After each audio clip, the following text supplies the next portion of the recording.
नमस्ते students, welcome. आज हम ट्रांसफर ऑफ प्रॉपर्टी एक्ट का एक a very very important topic cover करने जा रहे हैं, मॉर्गेज। ये आपके एलएलबी एग्जाम्स के लिए मैं बता रहा हूं एब्सोल्युटली क्रूशियल है। तो चलिए बिल्कुल टाइम वेस्ट नहीं करते हैं और सीधा इसके कोर कॉन्सेप्ट्स में डाइव करते हैं। अच्छा, एक बात सोचिए, किसी भी देश की इकोनॉमी का इंजन क्या होता है? क्रेडिट, यानी लोन। और लोन तभी मिलता है जब उसके पीछे कोई ना कोई सिक्योरिटी हो, राइट? तो यहाँ पर कानून यानी लॉ कैसे एक परफेक्ट बैलेंस बनाता है कि जिसने लोन दिया है यानी लेंडर, उसका पैसा भी सेफ रहे, और जिसने लोन लिया है यानी बोरोवर, उसकी प्रॉपर्टी भी बची रहे। मॉर्गेज का पूरा कॉन्सेप्ट बस इसी एक सवाल का जवाब है। तो आज के इस एक्सप्लेनर में हम क्या क्या करने वाले हैं? सबसे पहले हम मॉर्गेज के कोर आइडिया को समझेंगे, फिर इसके जो 6 अलग अलग टाइप्स हैं उन्हें एकदम डिटेल में देखेंगे। उसके बाद हम बोरोवर यानी मॉर्गेजर और लेंडर यानी मॉर्गेजी दोनों के राइट्स और ड्यूटीज को कवर करेंगे। और हाँ, आखिर में कुछ बहुत जरूरी रूल्स और लैंडमार्क केस लॉज भी डिस्कस करेंगे जो आपके एग्जाम आंसर्स को एकदम सॉलिड बना देंगे। ओके, तो इस टॉपिक पर अपनी पकड़ मजबूत करने के लिए सबसे पहले हमें इसकी बुनियाद, इसकी डेफिनेशन को समझना होगा। और ये डेफिनेशन कहाँ दी गई है? ये दी गई है ट्रांसफर ऑफ प्रॉपर्टी एक्ट के सेक्शन 58A में। सच मानिए, सारे कॉन्सेप्ट्स यहीं से निकलते हैं। चलिए इस डेफिनेशन को ध्यान से देखते हैं। कुछ शब्दों पर मैं आपका ध्यान खींचना चाहूंगा। Transfer of an interest. यहां पर ओनरशिप का ट्रांसफर नहीं हो रहा है, बिल्कुल नहीं, सिर्फ एक इंटरेस्ट ट्रांसफर हो रहा है। दूसरा, स्पेसिफिक इमूवेबल प्रॉपर्टी। इसका मतलब है प्रॉपर्टी ऐसी वैसी नहीं, बिल्कुल साफ साफ आइडेंटिफाइड होनी चाहिए कि हां, इस घर या इस जमीन की बात हो रही है। और यह सब क्यों हो रहा है? To secure the payment of money. Simple. तो इस डेफिनेशन से हमें क्या मिलता है? हमें मिलते हैं मॉर्गेज के एसेंशियल इंग्रेडिएंट्स। और ये, मार्क माय वर्ड्स, आपके एग्जाम का एक बहुत इंपॉर्टेंट क्वेश्चन है। नंबर 1, इंटरेस्ट का ट्रांसफर होता है, ओनरशिप का नहीं। नंबर 2, प्रॉपर्टी स्पेसिफिक और इमूवेबल होनी चाहिए। नंबर 3, इसका पर्पस हमेशा एक डेट के लिए सिक्योरिटी देना होता है। 2 पार्टीज होती हैं, मॉर्गेजर जो लोन लेता है और मॉर्गेजी जो लोन देता है। जो पैसा इन्वॉल्व है उसे मॉर्गेज मनी कहते हैं। और हाँ, ये किसी फ्यूचर फाइनेंशियल लायबिलिटी को सिक्योर करने के लिए भी हो सकता है। ठीक है, अब जब हमें डेफिनेशन एकदम क्रिस्टल क्लियर है तो चलिए आगे बढ़ते हैं। कानून ने अलग अलग सिचुएशंस के लिए, अलग अलग जरूरतों के लिए 6 तरह के मॉर्गेज बनाए हैं। ये इस चैप्टर का आप कह सकते हैं दिल है, the heart of the chapter. Okay, सबसे पहला है सिंपल मॉर्गेज। इसमें क्या होता है? प्रॉपर्टी का पोजेशन यानी कब्जा मॉर्गेजर के पास ही रहता है। मॉर्गेजर पर्सनली प्रॉमिस करता है कि हाँ, मैं लोन चुकाएगा, इसलिए इसमें पर्सनल लायबिलिटी होती है। और अगर बाई चांस वो डिफॉल्ट करता है तो मॉर्गेजी प्रॉपर्टी को बेच सकता है, लेकिन सिर्फ और सिर्फ कोर्ट के ऑर्डर से। Private sale is a big no no here. चलिए इसको एक सिंपल से एग्जांपल से समझते हैं। मान लीजिए अनिल ने ब्रिजेश से लोन लिया। अनिल ने प्रॉमिस किया कि वो पैसे लौटा देगा और अग्री किया कि अगर वो फेल हो गया तो ब्रिजेश उसके घर को कोर्ट के थ्रू बिकवा सकता है और अनिल आराम से अपने घर में रह रहा है। बस यही है सिंपल मॉर्गेज। कितना सिंपल है, right? Next up, type 2, mortgage bye conditional cell. यहां पर एक ऑस्टेंसिबल सेल होती है। ऑस्टेंसिबल मतलब जो दिखने में सेल लगे पर है नहीं। मॉर्गेजर अपनी प्रॉपर्टी मॉर्गेजी को बेचता है, बट एक शर्त पर कि अगर पैसा टाइम पर दे दिया तो ये सेल कैंसिल हो जाएगी, और अगर डिफॉल्ट हुआ तो सेल एब्सोल्यूट यानी फाइनल हो जाएगी। इसमें पर्सनल लायबिलिटी नहीं होती और मॉर्गेजी का रेमेडी है फॉरक्लोजर यानी प्रॉपर्टी को परमानेंटली ले लेना। और हां, एक चीज जरूर याद रखिएगा कि सेल और रीट्रांसफर की कंडीशन एक ही डॉक्यूमेंट में होनी चाहिए। अब इस टॉपिक पर एक लैंडमार्क केस है, पंडित चुनचुन झा वर्सेस शेख इबादत अली, जिसे आपको अपने आंसर में जरूर मेंशन करना है। सुप्रीम कोर्ट ने इसमें कहा कि सिर्फ डॉक्यूमेंट के शब्दों पर मत जाओ, पार्टीज की असली नीयत, उनका इंटेंशन देखा जाएगा। यही वो डिसाइडिंग फैक्टर है जो बताता है कि ट्रांजैक्शन आखिर एक सेल है या मॉर्गेज। तीसरी टाइप है यूसफ्रक्चरी मॉर्गेज। इसका नाम यूसफ्रक्ट से आया है, जिसका मतलब होता है यूज एंड फ्रूट्स। सिंपल भाषा में इसमें मॉर्गेजर प्रॉपर्टी का पोजेशन मॉर्गेजी को दे देता है। अब मॉर्गेजी उस प्रॉपर्टी से होने वाली इनकम, जैसे रेंट हो गया या खेती से हुई कमाई, उसको लोन चुकाने के लिए इस्तेमाल करता है। इसमें ना तो सेल हो सकती है और ना ही फोरक्लोजर।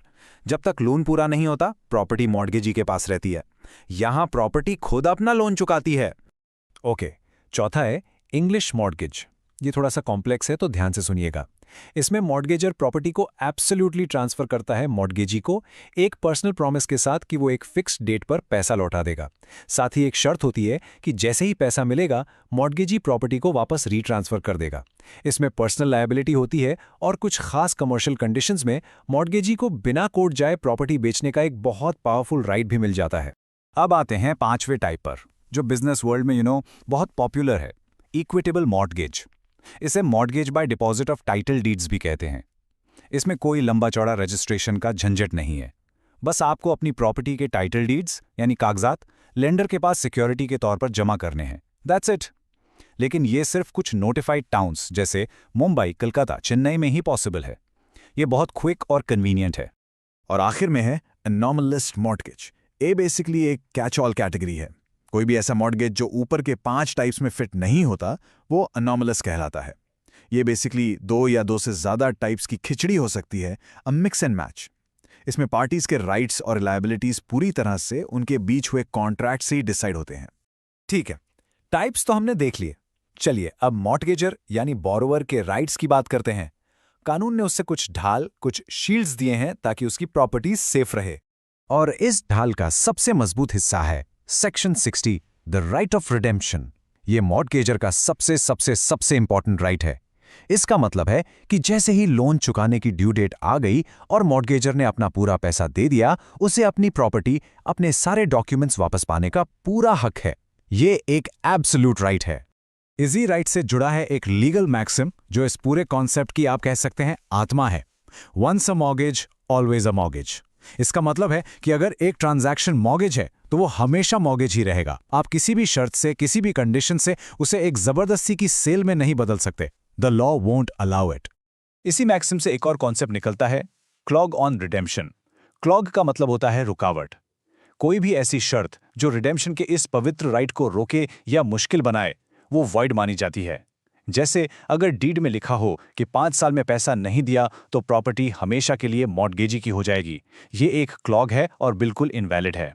लेकिन सिर्फ रिडेम्पशन का टाइम पीरियड लंबा होना, जैसे 85 साल, अपने आप में क्लॉग नहीं है, जैसा कि गंगाधर केस में कहा गया था, जब तक कि वो ऑप्रेसिव ना हो। Now let's look at the other side of the coin. अब सिक्के के दूसरे पहलू को देखते हैं। लेंडर यानी मॉर्गेजी के पास क्या राइट्स हैं जिससे उसका पैसा भी तो सिक्योर रहे? वेल, मॉर्गेजी के पास 3 मेन रेमेडीज हैं। पहला, राइट टू फोरक्लोजर और सेल अंडर सेक्शन 67। वो या तो प्रॉपर्टी को फोरक्लोज कर सकता है, याद है ना, सिर्फ कंडीशनल सेल में, या उसे बेचकर अपना पैसा रिकवर कर सकता है। दूसरा, right to sue for mortgage money under section 68। अगर मॉर्गेजर ने पर्सनल प्रॉमिस किया था तो मॉर्गेजी उस पर पर्सनली केस कर सकता है।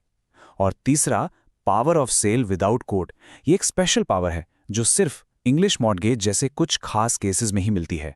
चलिए आखिर में कुछ प्रोसीजरल रूल्स और इंपॉर्टेंट जजमेंट्स देख लेते हैं। इनके बिना आपका आंसर अधूरा है। सेक्शन 59 फॉर्मेलिटीज बताता है, अगर मॉर्गेज 100 रुपये से ज्यादा का है तो उसके लिए एक रजिस्टर्ड डीड जरूरी है। वो डीड मॉर्गेजर द्वारा साइंड होनी चाहिए।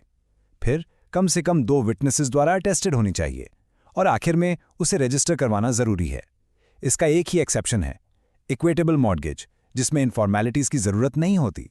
अगर हम एग्जाम के पॉइंट ऑफ व्यू से देखें, अगर आप स्मार्ट स्टडी करना चाहते हैं तो राइट ऑफ रिडेम्पशन और 6 टाइप्स ऑफ मॉर्गेज, ये 2 टॉपिक्स सबसे ज्यादा वेटेज रखते हैं। इन पर आपको अपना रिवीजन सबसे ज्यादा फोकस करना है। इनको एकदम घोल के पी जाना है। फॉर्मेलिटीज अंडर सेक्शन 59 भी इंपॉर्टेंट है, लेकिन ये 2 टॉपिक्स इस चैप्टर की बैकबोन है। Okay, ready for 30 second revision? चलिए, मॉर्गेज इंटरेस्ट का ट्रांसफर है, ओनरशिप का नहीं। 6 टाइप्स हैं, simple, court sale, conditional sale, foreclosure, use of fructuary, possession for payment. English, absolute transfer, equitable, title deeds, और anomalous, a mix. मॉर्गेजों का सबसे बड़ा राइट है सेक्शन 60 के अंदर राइट ऑफ रिडेम्पशन, जो किसी भी क्लॉग से प्रोटेक्टेड है। और मॉर्गेजी का मेन राइट है सेक्शन 67 के अंदर सेल और फोरक्लोजर। और हाँ, सेक्शन 59 के हिसाब से रजिस्ट्रेशन जरूरी है। Simple, done. ठीक है, एक क्विक क्वेश्चन। ऐसा कौन सा मॉर्गेज है जिसमें मॉर्गेजी को पोजेशन तो मिल जाता है लेकिन वो प्रॉपर्टी को बेच नहीं सकता? सोचिएगा। बिल्कुल सही।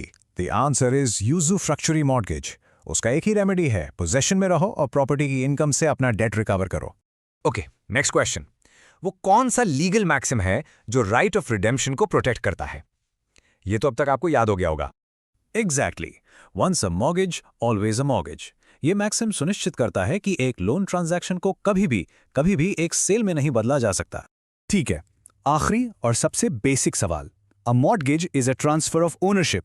ये स्टेटमेंट ट्रू है या false? It is absolutely false. हमेशा याद रखिए, मॉर्गेज सिर्फ एक इंटरेस्ट का ट्रांसफर है डेट को सिक्योर करने के लिए। ओनरशिप वो हमेशा मॉर्गेज के पास ही रहती है। तो याद रखिए, आपकी प्रॉपर्टी आपका एसेट है, कोई जाल नहीं। और कानून, हमारा लॉ, ये सुनिश्चित करता है कि वो एसेट ही रहे। अब जब आप इन कानूनों को जानते हैं तो सोचिए आप अपने अधिकारों की रक्षा के लिए क्या करेंगे। ऐसे ही इन्फॉर्मेटिव वीडियोस देखने के लिए LLB स्टूडेंट अड्डा को सब्सक्राइब करें एंड फॉलो करें। और अगर आप चाहते हैं कि मैं कोई नया टॉपिक कवर करूं तो नीचे कमेंट में मुझे जरूर बताएं।